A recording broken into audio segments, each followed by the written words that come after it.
खान साहब, आपसे स्टार्ट करता हूं डिस्कशन को। ये बताएं कि जो पीटीआई की तरफ से प्राइम मिनिस्टर समेत कुछ वुज़रा को कंटेम्प्ट ऑफ कोर्ट में फरीक बनाया गया है और इंटीरियर मिनिस्टर को उसमें शामिल नहीं किया गया, क्या इससे हुकूमत में कोई अनर्व हुई है? मजमूई तौर पर हुकूमत इस ओवरऑल सिचुएशन को किस तरह देख रही है, क्योंकि उनको हटाकर कुछ वुज़रा को जो है वो कंटेम्प्ट में फरीक बनाया गया है? बिस्मिल्लाहिर्रहमानिर्रहीम, बहुत शुक्रिया। देखिए, ये तो एक ऐसा कंटेम्प्ट ऑफ कोर्ट है जिसका कोई जवाज़ ही नहीं बनता, क्योंकि हुकूमत तो समझती है उसने अदालती अहकामात को के ऊपर ही कार्रवाई की है और उसके मुताबिक इम्प्लीमेंटेशन की है। जहाँ तक बात ये है कि कंटेम्प्ट ऑफ कोर्ट में आपने पूरी कैबिनेट को और प्राइम मिनिस्टर को इंडक्ट कर लिया और एक जो इंटीरियर मिनिस्टर है उसको नहीं किया, ये तो मजाका खेज़ बात है, क्योंकि सिक्योरिटी के हवाले से जो मामलात हैं वो तो इंटीरियर के पास ही हैं। और अगर आईसीटी की पुलिस की बात करें तो वो भी इंटीरियर के पास हैं, और ये सारी जो डोमेन है वो इंटीरियर के पास आती है। तो जो ये इम्प्लीमेंटेशन होती है सुप्रीम कोर्ट के ऑर्डर की कि एक कैदी को आपने जो है हस्पताल मुंतकिल करना है, ना ये काबीना का फ़ैसला होता है, ना इसके ऊपर कोई प्राइम मिनिस्टर की कोई रोल होता है, ना उस तरीके से बराह रास्त जो है कोई इन्वॉल्वमेंट है।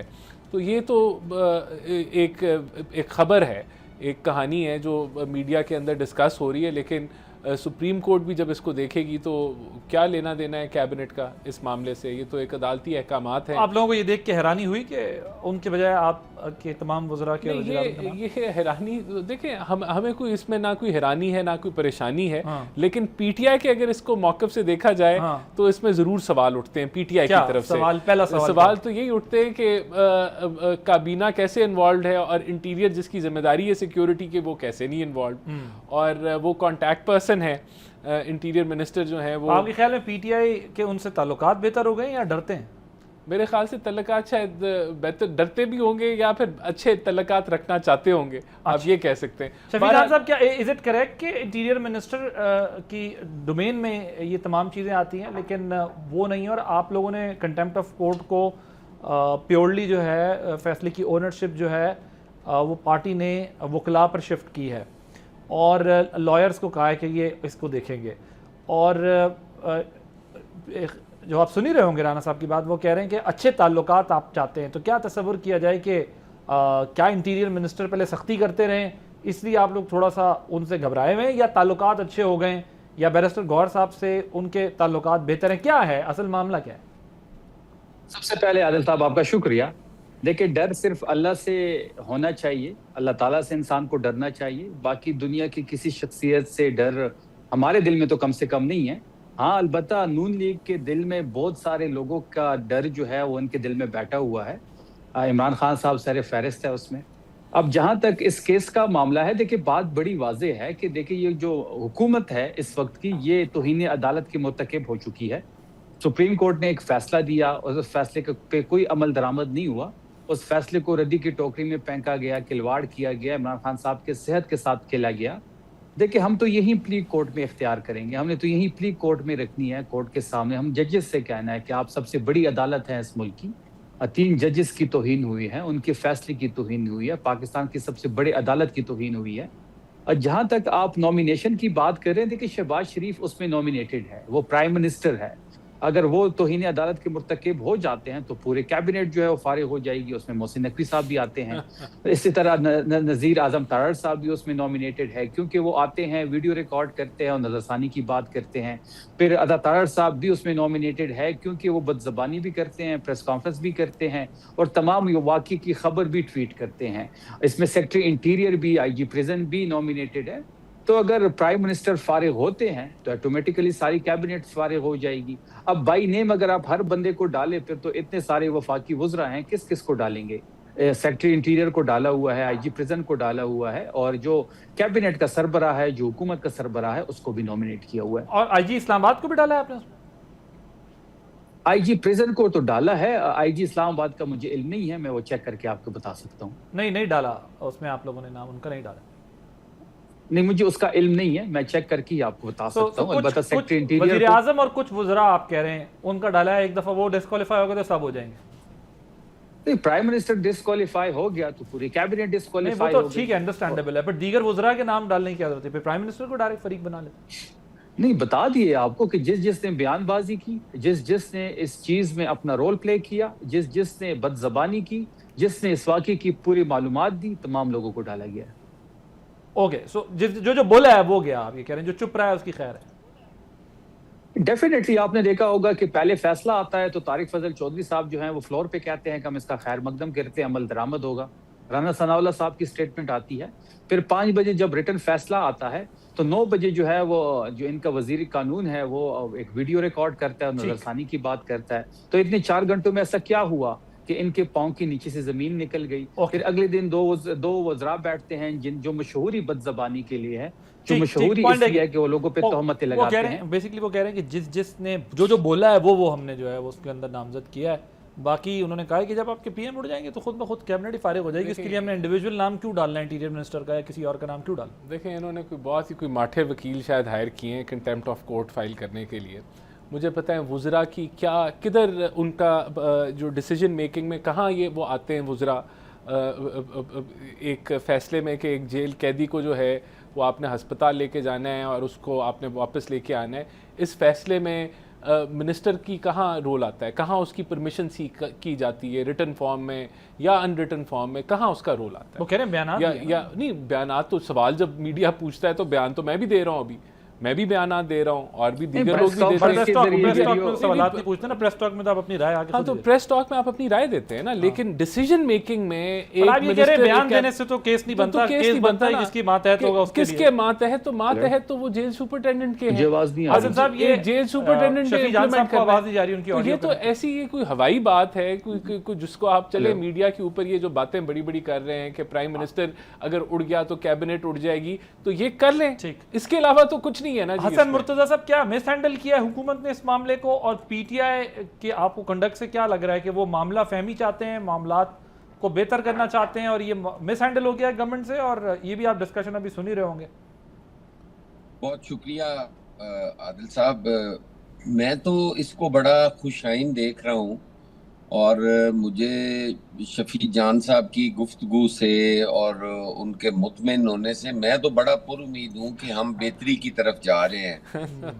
और जिस तरह से वो कह रहे हैं कि सुप्रीम कोर्ट का फैसला, शुक्र है अदालत पे उनका एतमाद तो बहाल हुआ, और ये भी बड़ा खुशाइंद है कि वो ये भी सोच रहे हैं कि जो बोला है, जिसने किया है, हम उसको टारगेट करें, ना कि हम सारों पे ही ब्रस्ट ही ना चलाते रहें, वो ही हमारा टारगेट हो जो हमारे साथ ज्यादती कर रहा है। ये भी अच्छी बात है।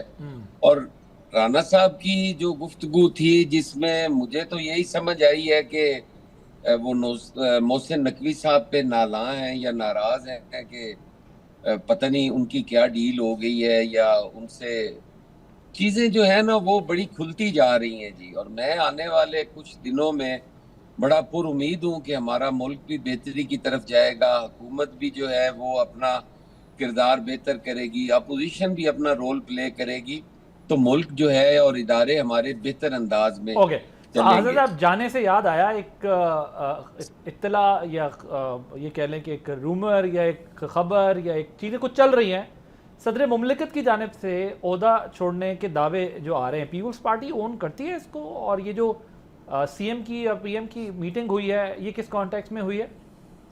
देखिए, जो पीपल्स पार्टी का औरतों के साथ हम तो कभी भी चिपक के नहीं रहे, या हमने तो कभी भी ये नहीं सोचा। अदालत ने फैसला किया, हमारा वजीर आजम घर गया, एक पत्थर नहीं किसी ने मारा।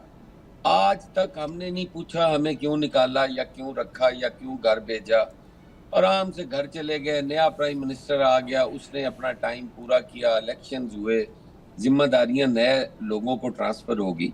अब भी अगर सदर साहब के ओहदे पे किसी वक्त भी छोड़ना पड़े तो हमने तो एक लम्हा नहीं लगाना, अपना बैग उठाना है, घर चले जाना है। देखिए, हम पाकिस्तान पीपल्स पार्टी का जो मौक़िफ़ है, हम इस डिबेट के भी खिलाफ नहीं है। हम किसी जगह पे भी हमने नहीं कहा कि नए सूबे नहीं बनने चाहिए, या ये आइन से मुतसादिम है, या ये मुतालबा ही क्यों किया गया। हाँ, यकीनन जिन सियाको सबाक में बात की सईद गनी साहब ने, वो उस पर भी उनकी तरफ से भी उस पर बाद में गुफ्तगू हुई। हम कहते हैं कि डिबेट कराओ, जहां पे कंसेंसस है वहां बना लो सूबे। मगर ये तो नहीं हो सकता ना। देखें, अगर दो वैसे, ये तो आप लोगों का पॉइंट ऑफ व्यू है कि जी पंजाब में 2 आई हुई है करारदादें, केपी में 1 आई हुई है, तो आप ऐसा करें कि वो बना ले। मसला ये कब कहा है बना ले जी? नहीं, आपने तो कहा है कि जहां पर पहले करारदादें पास हुई हुई है वहां सूबे बना लें। हाँ, आपने भी कहा ये। हाँ, मैंने भी कह रहा हूँ। हाँ, नहीं सूबा बन सकता, आप किसी की मर्जी के बगैर बनाएंगे तो फिर कोई अलमिया भी हो सकता है। नहीं, आप कह रहे हैं ना कि पंजाब में है और केपी में है, तो वहां पहले बना ले, फिर आप पंजाब का और सिंध का मुवाजना करते क्यों है जी? हमें तो अभी सिंध की बात ही नहीं की। सुन ले, सिंध की आबादी कितनी है, पंजाब की आबादी कितनी है? आप बराबर करें आबादी उनकी। आप पहले आप अगर बराबरी, अगर आप मेरी यार सुन लेना। नहीं, एक मिनट हसन साहब, देखें अब आर्गुमेंट ना, मेरी भी गुजारिश सुन ले। देखें सर, आर्गुमेंट मुझे, केपी की आबादी इस तरह सिंध से कम है ना हुजूर, अगर आप पॉपुलेशन पे जाएंगे, और सिंध की आबादी कई मुल्कों से ज्यादा है। आप कर ले, मैं फिर कर लूंगा। जैसे नहीं, अगर पॉपुलेशन एजेंडा है या इशू है तो पॉपुलेशन केपी की कम है, सिंध की ज्यादा है, और सिंध की पॉपुलेशन कई मुल्कों से ज्यादा है। मैं पॉपुलेशन की बात ही नहीं कर रहा, मेरी बात अगर पूरी होने देते। अच्छा, आप समझ लेते। जी बात मैं कह रहा हूं कि आप पंजाब का मुवाजना क्यों करते हैं सिंध से? हम कोई कह रहे हैं कि पहले पंजाब के बनाओ बाद में हमारे बनाओ? हम तो कह रहे हैं कि सिंध के लोग नहीं चाहते कि वहां पे सूबे बने, ठीक है, तो उनकी मर्जी के बगैर आप बनाएंगे। ओके। आप कहते हैं कि पंजाब में बने और सिंध में ना बने, ये किस तरह मुमकिन है? ये मुमकिन है, ये कैसे नामुमकिन है? आपने सेनेट का क्या करेंगे सर? तकसीम करना है, अलहदा करना है। आपने पंजाब को तकसीम करना है, अलहदा करना है। केपी को करना है, अलहदा करना है।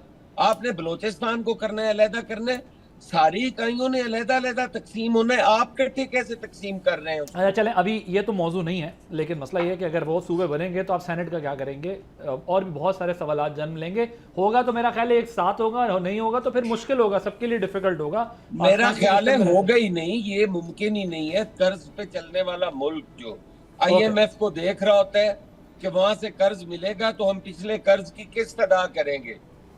कर्ज पे चलने वाला मुल्क 3-4 वजीरे आला बर्दाश्त नहीं हो रहे, आप 30 पे ले जाना चाहते हैं, कैसे मुमकिन है? ये सर, ये बड़ी लंबी डिबेट है, लेकिन मैं ज़ाहिर है रिस्पेक्ट योर व्यू के आप उसको एक तो ये होता है ना, बनना नहीं है, ये बात आपकी ठीक है, आप कह रहे हैं एक सूबा कह रहे हैं हमने बनाना नहीं, दैट इज समथिंग एल्स।